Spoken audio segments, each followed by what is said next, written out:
What is the Yerkes-Dodson Law? Yerkes-Dodson Law is theory on the inverted U.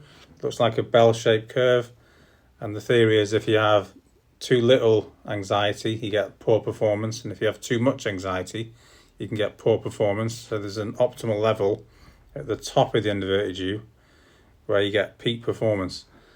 This theory is then developed by Oxendine in the 1970s, who suggested that maybe some sports require different levels of anxiety. So if you're doing like a gross motor movement sport, you might need to be more activated, whereas if you're doing like a fine skill like throwing a dart, maybe you need to be less activated. But anxiety levels can vary depending on the sport. That was the revised or the developed theory by Oxendine.